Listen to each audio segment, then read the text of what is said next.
Hello friends, कशा आहात सगळे? अनलॉक PCMB अकॅडमी मध्ये तुमचं सगळ्यांचं परत स्वागत आहे. आज आपण पार्ट नंबर 5 शिकतोय, स्ट्रक्चर ऑफ ॲटम मधला. तर ह्यामध्ये आपण स्पेसिफिक शिकणार आहे वेव्ह पार्टिकल ड्युएलिटी आणि त्याचबरोबर ॲटॉमिक स्पेक्ट्रम. जे आपण बोर्स मॉडेलमध्ये बघितलं की बोर्स मॉडेलमध्ये आपण काय बघितलं, हायड्रोजनचा स्पेक्ट्रा बघितला, पण तो एक्झॅक्टली स्पेक्ट्रा कसा आहे, त्याच्यामध्ये स्पेक्ट्रल लाईन कोणत्या कोणत्या दिसतात, त्याला स्पेसिफिक नाव काय आहेत हे आपण आज समजून घेऊया. त्याचबरोबर जे डी ब्रॉगली मॅटर वेव्स त्याबद्दल आपण डिस्कस करूया. तर आपण जसं बोर मॉडेलमध्ये आपण बघितलं की ड्युअल नेचर असतं. लाईटला ड्युअल नेचर असतं, म्हणजे वेव्ह आणि पार्टिकल नेचर असतं. पण लाईटलाच फक्त ड्युअल नेचर नाहीये, तर त्याचबरोबर प्रत्येक मुव्हिंग ॲटमला, म्हणजे प्रत्येक मुव्हिंग ॲटम मॉलिक्युल्सला सुद्धा ड्युअल नेचर आहे. आणि त्याची पण चर्चा आजच्या पार्टमध्ये आपण करतोय. हा पार्ट नंबर 5 आहे. या आधीचे जर पार्ट तुम्ही बघितले नसतील, स्ट्रक्चर ऑफ ॲटम 11th स्टँडर्डचं, तर पूर्ण आपल्या चॅनलवरती दिलेलं आहे, तुम्ही डिटेलमध्ये जाऊन बघू शकता. आपण नोट्स सुद्धा घेतोय, तर तुम्हाला जर नोट्स घ्यायची इच्छा असेल तुम्ही नोट्स सुद्धा घेऊ शकता. तर सगळ्यात पहिला महत्वाचा पार्ट आहे की आपल्याला माहिती आहे हायड्रोजन च्या स्पेक्ट्रल सिरीज आहेत. पण त्या कशा दिसतात, काय दिसतात ते आपण समजून घेऊ. सगळ्यात पहिले थोडंसं डिटेलमध्ये हे समजून घेऊ की जेव्हा हायड्रोजन स्पेक्ट्रा दिसतो, तर तो स्पेक्ट्रा डिरेक्टली दिसत नाही, तर ऍटम मध्ये जे इलेक्ट्रॉन्स असतात, ठीक आहे, ऍटम मध्ये जे इलेक्ट्रॉन्स असतात जे आउटर लेअरला फिरत असतात, तर ते इलेक्ट्रॉन वेगवेगळ्या गोष्टींमध्ये एक्साइट झाल्यानंतर ते आपल्याला स्पेक्ट्रल लाईन मध्ये त्याचा स्पेक्ट्रा दिसतो. ओके. पण तो स्पेक्ट्रा कसा दिसतो त्याबद्दलचं डिस्कशन आपण करतो. तर तो 3 प्रकारामध्ये दिसतो. आता जेव्हा वरून इलेक्ट्रॉन ग्राउंड स्टेटवरून एक्साइटेड स्टेटला जात असतो, ठीक आहे, किंवा एक्साइटेड वरून ग्राउंड स्टेटला वापस येत असतो, त्यावेळेत 3 गोष्टी होतात: एक्सायटेशन होतं, रिलॅक्सेशन होतं आणि रेडिएशन होतं. So what is the meaning of excitation? Absorption of thermal or electrical energy force ground state electron to transition state. जेव्हा एखाद्या ऍटम मध्ये इलेक्ट्रॉन जे आहेत ते काहीतरी एनर्जी ऍब्झॉर्ब करतात आणि ग्राउंड स्टेटवरून ते एक्सायटेड स्टेटला जातात. ग्राउंड स्टेटवरून ते कुठे जातात? एक्सायटेड स्टेटला जातात आणि त्यावेळेस एक्सायटेशन होतं. ठीक आहे. आणि त्याला आपण एक्सायटेशन असं म्हणतो. पण एक्सायटेड स्टेट ही स्टेबल नसते. बरोबर. आता जसं झुला आहे, तर झुल्यावरून जेव्हा आपण नॉर्मल झुल्यावरून जर झुला इथे असेल स्टेबल, इथे तो स्टेबल असेल, आणि जर आपण झुला इथपर्यंत नेला तर तो स्टेबल आहे का? नाहीये. ह्या ठिकाणावर आपण जास्त वेळ थांबू शकतो का? नाही. तर हा स्टेबल नाहीये, तर परत आपल्याला वापस यावंच लागेल. बरोबर. जसं सगळ्यांनी झुल्यामध्ये गोल गोल गोल गोल फिरला असेल, पण तो गोल फिरल्यावरती बहुतेक लोकांना चक्कर येते किंवा अनइझी वाटते, तर तेव्हा तो स्टॉप होईल, तेव्हाच आपल्याला चांगलं वाटते. तर रिलॅक्सेशन म्हणजे शांत वाटतं. तर रिलॅक्सेशन म्हणजे काय? जेव्हा एखादा इलेक्ट्रॉन एक्सायटेड स्टेटला, ग्राउंड स्टेटवरून एक्सायटेड स्टेटला जातो, पण एक्सायटेड स्टेटला तो the electron is not stable and the electron able to attract towards the ground state, आणि त्यालाच आपण रिलॅक्सेशन म्हणतो. Because of higher state are thermodynamically unstable, stable नाहीये. The electron relax backs down to the lower state almost instantly, म्हणजे एवढे instantly process होते. 10⁻⁸ ही step होते, म्हणजे अगदीच आपण म्हणू शकतात इन्स्टंट झालेली स्टेप आहे, म्हणजे आपल्याला ती समजतही नाही. तर इलेक्ट्रॉन गेला की लगेच तो तिकडे ग्राउंड स्टेटकडे वापस येतो. आणि इलेक्ट्रॉन वरून खाली वापस येताना काही फोटॉन्स और एनर्जी बाहेर येतात, आणि त्याच्यामधला जो डिफरन्स असतो, ती फोटॉन ऑफ एनर्जी बाहेर येते, त्याला आपण रेडिएशन म्हणतो. The delta energy gap is ejected outwards as a photon of light, creating a single discrete spectral band of exact frequency delta E is equals to h आणि nu. ही त्याची काय आहे? Exact frequency. अशा पद्धतीने 3 प्रकारचं जेव्हा spectra दिसतो आपल्याला, तेव्हा ह्या 3 गोष्टी होतात. आता ह्या 3 गोष्टी केव्हा होतात? जेव्हा इलेक्ट्रॉन, आता आपण बोर्स बद्दल शिकतोय, तर बोर्सचं लिमिटेशन सुद्धा आपण आधीच्या पार्टमध्ये बघितलेलं आहे की बोर्स लॉ केव्हा व्हॅलिड आहे? जेव्हा इलेक्ट्रॉन एकच असेल, म्हणजे हायड्रोजन, हेलियम प्लस आणि लिथियम +2 ह्या 3 केसमध्येच बोर्स लॉ काम करतो, बिकॉज इथे इलेक्ट्रॉनची संख्या किती आहे? 1 आहे. मग अशा वेळेस हे इलेक्ट्रॉन पहिले काय होणार? ग्राउंड मधला एक्साइटेड स्टेटला जाणार. एक्साइटेड स्टेट ही स्टेबल नाहीये, त्यामुळे हा इलेक्ट्रॉन रिटर्न बॅक येणार आणि हे होत असताना काहीतरी रेडिएशन ऑफ एनर्जी बाहेर पडेल. Delta E is equals to H, nu energy बाहेर पडेल आणि अशा पद्धतीने इमिशन लाईन्स आपल्याला दिसणार. पण हे होत असताना इमिशन लाईन्स 3 प्रकारे असतात. 4-5 प्रकारांमध्ये त्याला डिवाइड केलेलं आहे आणि त्याला स्पेसिफिक नाव सुद्धा दिलेलं आहे. तर त्याचे नाव काय काय आहे ते आपण समजून घेऊ. MST, CET आणि 11-12 साठी विचारला जाणारा इम्पॉर्टंट क्वेश्चन असणार आहे हा. इलेक्ट्रॉनिक ट्रान्झिशन होत असताना जे आपण आताच बघितलं, ग्राउंड स्टेट वरून एक्साइटेड स्टेटला इलेक्ट्रॉन जात असताना आणि वापस येत असताना जे आपल्याला रेडिएशन वेगवेगळे दिसतात, quanta, photon, bundle of light मध्ये जे रेडिएशन दिसतात ते अशा प्रकारे दिसतात. This is the correct and very important diagram of today's lecture, right. आणि हे आपल्याला 3 to 4 मार्क्स साठी विचारलं जाणार आहे, इम्पॉर्टंट आहे. ठीक आहे. तर ह्या सिरीजचे वेगवेगळे नावं दिलेले आहेत आणि ह्या सिरीजचे नावही लक्षात ठेवायचे. परत ह्या सिरीज कोणत्या सिरीजला कधी नाव दिलेलं आहे किंवा त्याच्या मागचं रिझन काय आहे हे पहिले आपण समजून घेऊ. तर बघा, hydrogen transition categorise into clear spectral series. म्हणजे हायड्रोजनचं ट्रान्झिशन जे आहे ते स्पेक्ट्रल सिरीज मध्ये काय केलेलं आहे? कॅटेगराइज केलेलं आहे, म्हणजेच डिवाइड केलेलं आहे. Depending on the destination ground state. म्हणजे ग्राउंड स्टेटला लक्षात घेऊन सिरीजला वेगवेगळी नावं दिलेली आहेत. लेमन सिरीज कशाला म्हणतात? जेव्हा एक्साइटेड इलेक्ट्रॉन ग्राउंडला परत येतो, म्हणजे n इज इक्वल्स टू 1 ला परत येतो, at that time the series name is lemon series. लक्षात कसं ठेवायचं? LBPB. लक्षात कसं ठेवायचं? LBPB. P. L means lemon, B means बामर, P means passion, B means परत ब्रॅकेट आणि P mean पी फंड. अशा पद्धतीने आपल्याला LBPB च्या नावाने याला लक्षात ठेवायचं आहे. की note point of remembering this LBPB. L means Lyman, B means Balmer आणि सगळ्यात इम्पॉर्टंट सिरीज आहे Lyman series, sorry Balmer series. Lyman series कधी होते? जेव्हा transition terminating at N1 is equals to 1, जेव्हा एक्साइटेड स्टेट वरून तो ग्राउंड स्टेटला ग्राउंड स्टेटला वापस येतो तेव्हा लेमन सिरीज असते. आणि अशा वेळेस स्पेक्ट्रा कोणता असतो? UV स्पेक्ट्रा असतो. UV स्पेक्ट्रालाच लेमन सिरीज विजिबल होते. बामर सिरीज जेव्हा एक्साइटेड इलेक्ट्रॉन सेकंड नंबरच्या स्टेटला येतो, म्हणजे n इज इक्वल्स टू 2 जेव्हा असतो तेव्हा बामर सिरीज असते. आणि ह्यामध्ये विजिबल स्पेक्ट्रा असतो. कोणता स्पेक्ट्रा? विजिबल स्पेक्ट्रा असतो. आणि हाच आपल्या नेकेड आयला दिसतो. Which spectra is visible in hydrogen spectrum. तर हा क्वेश्चन तुम्हाला येऊ शकतो. द विच स्पेक्ट्रा ऑप्शन दिले राहणार, तर आपला करेक्ट आन्सर असेल बामर स्पेक्ट्रा. हा स्पेक्ट्रा आपला निकडायला विजिबल आहे. Portion and bracket. पार्शन केव्हा असेल? जेव्हा n इज इक्वल्स टू 3 असेल आणि ब्रॅकेट केव्हा असेल? n is equals to 4.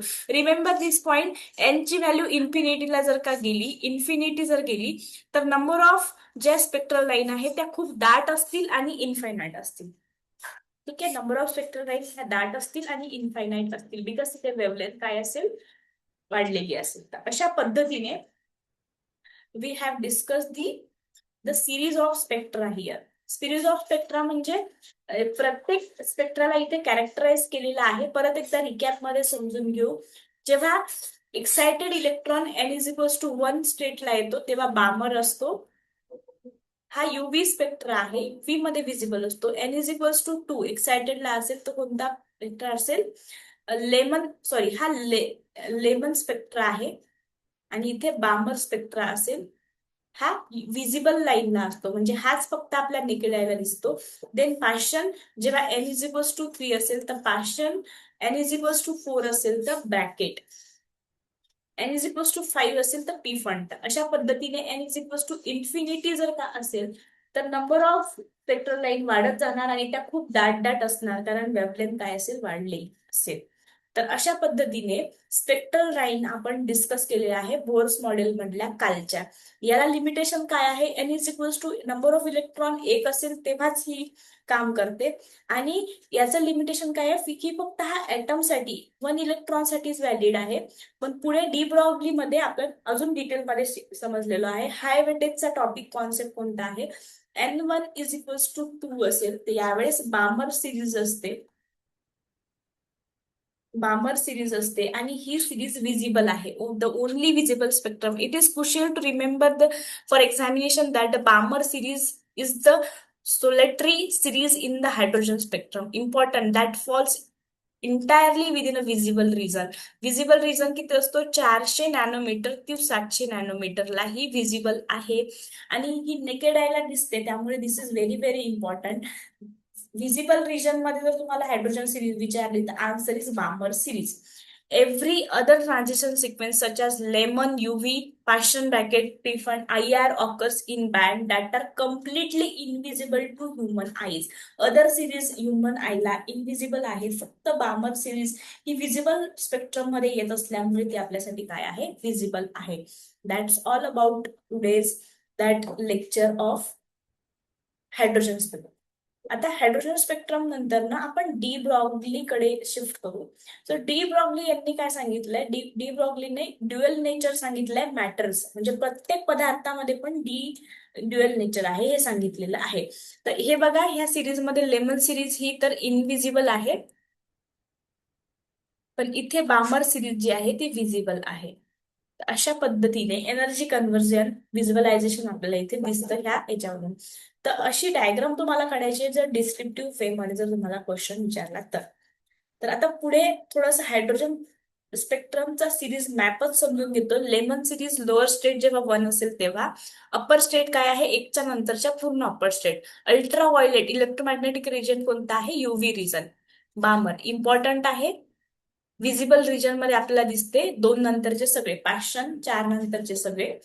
Lower स्टेटला चौथ्या येणार, पी फंड 5व्या येणार. लेमन सिरीज मध्ये एक्साइटेड स्टेट वरून इलेक्ट्रॉन पहिल्या स्टेटला येणार, बांबर मध्ये दुसऱ्याला येणार, पॅशन मध्ये तिसऱ्याला, ब्रॅकेट मध्ये चौथ्याला, पी फंड मध्ये 5व्याला.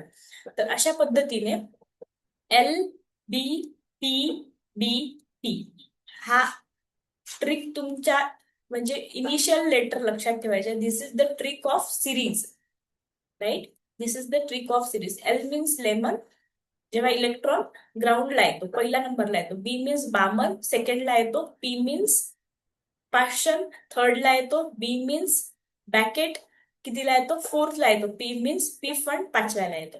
तर अशा पद्धतीने आपण आज आतापर्यंत काय बघितलंय, सिरीज बघितलंय. हायड्रोजन स्पेक्ट्रमचं जे इलेक्ट्रॉनचं एक्सायटेशन होतं त्यामध्ये आपल्याला पहिले कोणत्या कोणत्या गोष्टी दिसतात ते आपण शिकलो. त्याच्यानंतर आपण सिरीजचं डिटेल आयडेंटिफिकेशन शिकलो, जे मी तुम्हाला म्हटलं होतं कालच्या पार्टमध्ये की आपण नेक्स्ट पार्टमध्ये डिस्कस करूया. आता आपण डी ब्रॉग्लीचा कॉन्सेप्ट बघणार आहे. तर डी ब्रॉग्लीचा कॉन्सेप्ट काय आहे ते समजून घेऊ. Dual nature of matter. De ब्रॉग्लीने इथे लिमिटेशन जो आहे बोर्सचा तो त्याच्यावरती काम केलेलं आहे. बोर्सनुसार जे इलेक्ट्रॉन एक असतो, एक इलेक्ट्रॉन जिथे असतो तिथेच आपल्याला डिटेल अनालिसिस त्यांनी सांगितलं आहे. पण मॅटरचं पण ड्युअल नेचर आहे. मॅटरचं पण ड्युअल नेचर आहे, म्हणजे इलेक्ट्रॉन, ऍटम, प्रत्येक ऍटम जो मुव्हिंग पदार्थ आहे, प्रत्येक मुव्हिंग पदार्थाला त्याचं ड्युअल नेचर आहे. ड्युअल नेचर म्हणजे कोणतं, wave as well as the particle nature आहे. हे कोणी सांगितलं तर हे सांगितलं आहे डी ब्रॉग्ली सरांनी. ठीक आहे. तर काय काय गोष्टी सांगितल्या आहेत ते आपण समजून घेणार आहे step by step. So what is the de Broglie dual nature, we are going to discuss right away. आणि त्यानंतर बऱ्याचशा गोष्टी अजून आपल्याला क्लिअर होतील.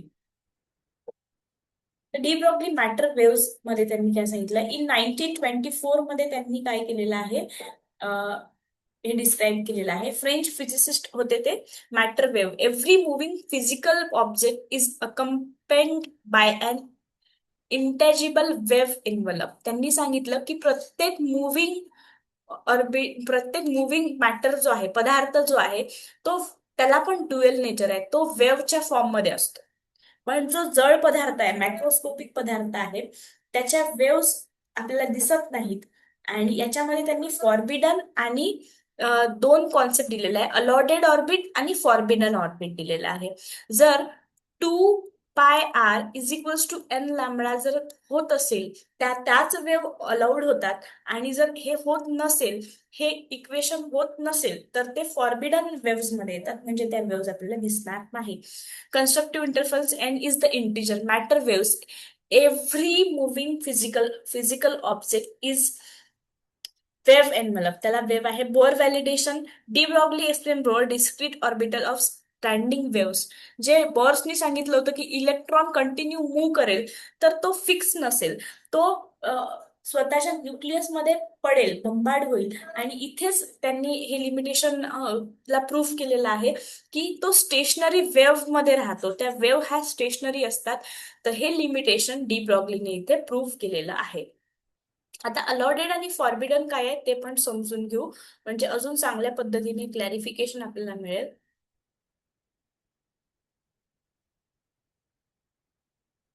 तर अलॉटेड आणि ट्रान्झिशनचा जो मिनिंग आहे तो एवढाच आहे की अलॉटेड ऑर्बिट, हे जे ऑर्बिट आहे ते अलॉटेड आहे, कन्स्ट्रक्टिव्ह इंटरफरन्स, ज्यामध्ये 2πr, म्हणजे जे ऑर्बिटचे 2πr जर हा n लॅमडा हे जर इक्वल असेल, वेव्ह रिप्रेझेंटिंग इलेक्ट्रॉन हे n इंटिजर असेल, म्हणजे 2πr हा nth इंटिजर ऑफ लॅमडा जर का असेल, तर ते अलॉटेड ऑर्बिट मध्ये जातं, आणि हे जर का नसेल तर ते फॉरबिडन ऑर्बिट मध्ये जातं. याचा एवढाच सिंपल अर्थ आहे. ठीक आहे. तर डी ब्रॉग्लीच्या म्हणण्यानुसार प्रत्येक मुव्हिंग मॅटरला काय आहे, ड्युअल नेचर आहे, वेव्ह ॲज वेल एज पार्टिकल नेचर. तर डी ब्रॉग्ली इक्वेशन मध्ये त्यांनी इक्वेशन पण इथे प्रूव्ह करून आपल्याला दाखवलेलं आहे. तर linking momentum to physical wavelet directly, lambda is equals to h/mv. mv is nothing but the p is the momentum. Is the momentum, म्हणजे लॅमडा हा डिरेक्टली इंटरलिंक्ड आहे मोमेंटम सोबत. सब ॲटॉमिक सिग्निफिकन्स त्यांनी दिलं, मॅक्रोस्कोपिक स्कोप म्हणजे huge everyday masses, massive momentum. प्रत्येक मॅक्रोस्कोपिक म्हणजे मोठ्या पदार्थांना मॅसिव्ह जास्त मोमेंटम असतं. मोमेंटम जास्त असल्यामुळे forcing the wavelength down to the 10⁻⁻34 metre, far too small to measure. आणि ते मेजर करायला त्या वेव्ज आहे, जे पदार्थ मोठे असतात त्याचं मोमेंटम जास्त असतं, मग त्या मेजर करायला हार्ड असल्यामुळे त्याच्या वेव्ह असतात पण त्या आपल्याला फिक्स दिसतात, मोठे पदार्थ. पण मायक्रोस्कोपिक जे असतात, extremely light particle like an electron, electron is very very small particle, आणि त्याचं जे वेट आहे ते सुद्धा वेटलेस असल्यामुळे त्याचा मोमेंटम आपल्याला मोजणं सोपं जातं, आणि म्हणून आपण ते डिफ्रॅक्शनचं मोजू शकतो. पण प्रत्येक पदार्थाला वेव्ह नेचर आहेच. ठीक आहे. पण जे पदार्थ जड असतात, मोठे असतात, त्याचा वेव्ह नेचर आपण मोजू शकत नाही, कारण त्याचा मोमेंटम मॅसिव्ह असतो. पण जे छोटे असतात, microscope, what is the meaning of microscope and macroscope? Macro means मोठा, मॅक्रो ए आलाय इथं, आणि मायक्रो आय आलाय. मॅक्रो मीन्स मोठा, आणि मायक्रो मीन्स छोटा. ठीक आहे. मॅक्रो मोठा पदार्थ ज्याचा मॅसिव्ह काय असेल, मोमेंटम असेल, तर त्याच्या वेव्ह आपल्याला दिसत नाही किंवा ते मोजू शकत नाही, पण त्या असतात. मायक्रो वेव्ह छोट्या असतात. मायक्रो मीन्स इलेक्ट्रॉन झाला सपोज, वेटलेस आहे, वजन नाहीये, कारण ऍटमचं मॅक्झिमम वजन हे न्यूक्लियस मध्ये असतं. इलेक्ट्रॉन हा लाईट आहे, त्यामुळे त्याचं वजन नसेल. तर हा इलेक्ट्रॉन जो आहे तो त्याचं आपण त्या डिफ्रॅक्शनच्या थ्रू त्याच्या आपण मोजू शकतो, म्हणजे त्याचं जे काय म्हणू शकतो आपण, वेव्स कॅल्क्युलेट करू शकतो. तर अशा पद्धतीने डी ब्रॉकली सरांनी काय दिलेलं आहे, 1924 मध्ये हा लॉ पब्लिश केलेला आहे. त्यांच्यानुसार प्रत्येक पदार्थ, प्रत्येक मुव्हिंग ऍटमला, मॉलिक्युलला काय आहे, ड्युएल नेचर आहे, वेव्ह ॲज वेल एज पार्टिकल नेचर आहे. तर ह्या बाबतीत काही क्वेश्चन्स तुमच्या मनामध्ये असतील तर डेफिनेटली तुम्ही आज मला सांगू शकता. आपण आज काय काय शिकलो? आपण हायड्रोजनचं स्पेक्ट्रल लाईन शिकलो. ठीक आहे. तर याच्यामध्ये आपण L D P B P हा ट्रिक लक्षात घेतलाय. What is the meaning of L D P B P ते आपण शिकलो. त्याच्यानंतर जी सगळ्यात बामर सिरीज आहे, जी आपल्या नेकेड आयनी दिसते ती सगळ्यात इम्पॉर्टंट आहे. बामर एन इज इक्वल्स टू 1 म्हणजे 1, एन इज इक्वल्स टू 2. जेव्हा एक्सायटेड इलेक्ट्रॉन हा ग्राउंड मध्ये येतो तर त्याच्यामध्ये प्रत्येक सिरीजची नावं आपण आजच्या पार्ट मध्ये शिकलेलो आहे. त्याच्यामधली बामर सिरीज विजिबल आहे. सगळ्या सिरीज मध्ये फक्त बामर सिरीजच आपल्या नेकेड आयनी दिसते, हे आपण शिकलो. आणि त्याच नंतर आपण डी ब्रॉगली हा नवीन कॉन्सेप्ट शिकलो. According to the de Broglie आपल्या प्रत्येक मुव्हिंग मॅटरला, प्रत्येक मुव्हिंग जे पण मॉलिक्युल्स आहे त्याला काय आहे, वेव्ह ॲज वेल ॲज पार्टिकल नेचर आहे. आणि जो वेव्ह नेचर मॅसिव्ह पदार्थाचा म्हणजे मॅक्रोस्कोपिकचे पदार्थ असतील त्याचा आपल्याला दिसत नाही नेकेड आयला, पण मायक्रोस्कोपिक लाईज इलेक्ट्रॉन ते आपल्याला दिसतात. हे आपण आजच्या पार्टमध्ये शिकलो. आणि आजच्या पार्टमध्ये आपण अजून एक काय म्हणू शकतो त्याला, इंटरप्रिटेशन शिकलो किंवा अजून एक कनेक्शन शिकलो की इलेक्ट्रॉन हे स्टेशनरी नसतात. हे कोणी म्हटलेलं आहे, स्टेडी नसतात, हे बोअर्स मॉडेलनी म्हटलेलं आहे. पण इथे डी ब्रॉगलीने हे प्रूफ करून दाखवलं की इलेक्ट्रॉन हे स्टेबल स्टेटमध्ये मूव्ह करतात आणि त्याला स्टेशनरी स्टेट म्हणतात. राईट. अशा पद्धतीने आपण आज कनेक्शन शिकलो डी ब्रॉगली आणि बोर्स मधलं. त्याचबरोबर आपण सगळ्यात इम्पॉर्टंट हायड्रोजन स्पेक्ट्रल लाईन शिकलो, LBPBP. म्हणजे बामर सिरीज त्यातली सगळ्यात इम्पॉर्टंट आहे, हे पण आजच्या पार्टमध्ये आपण शिकलेलो आहे. लेमन सिरीज, एल म्हणजे लेमन सिरीज, बी म्हणजे बामर सिरीज, पी म्हणजे पाशन सिरीज आणि बी म्हणजे ब्रॅकेट सिरीज आणि बी म्हणजे पी फंड सिरीज. अशा पद्धतीने आपण सिरीज शिकलो.